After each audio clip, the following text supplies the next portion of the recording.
Ogni giorno in Veneto 12 ettari di campagna sono distrutti dal cemento, così aumentano le emergenze per una gestione dissennata del territorio. Buonasera dal telegiornale del Veneto. La gestione e la progettazione del territorio è uno dei grandi problemi. In Veneto ogni giorno vengono distrutti 12 ettari di terreno agricolo. Sempre più campagna sacrificata, ricoperta dal cemento, sempre più emergenze legate alle conseguenze di tutto ciò, come le alluvioni. Siamo andati in provincia di Vicenza per raccontarvi un caso emblematico di pessima gestione del territorio. Vediamo.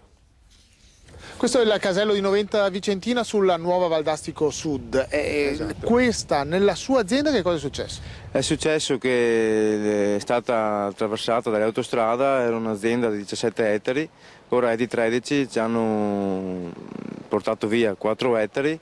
E da corpo unico che era prima con appezzamenti regolari e un chiaroscuro delle acque, ora sono due corpi aziendali. È proprio questo il problema. Come arrivate dall'altra parte? Dall'altra parte ci arriviamo grazie a un sottopasso poderale che però purtroppo è sempre allegato.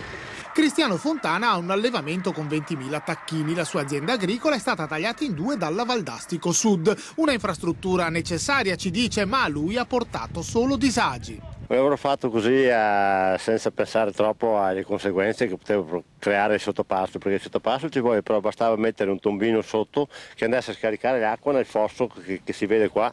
Una costante questa, denuncia Coldiretti: chi progetta le infrastrutture non pensa alle esigenze degli agricoltori. Questa azienda è stata tagliata in due perché in fase di progettazione si tira una riga sulla carta e dove cade cade. Il problema è che un'azienda quando è spaccata poi non perde la sua capacità produttiva.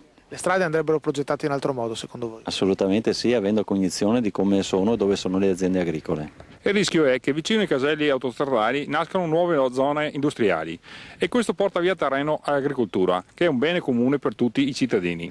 Ogni giorno 12 ettari di campagna veneta vengono cementificati, 25 campi da calcio che diventano zone industriali, strade, nuove abitazioni, terreno agricolo, terra che ci dà da mangiare e che sparisce per sempre.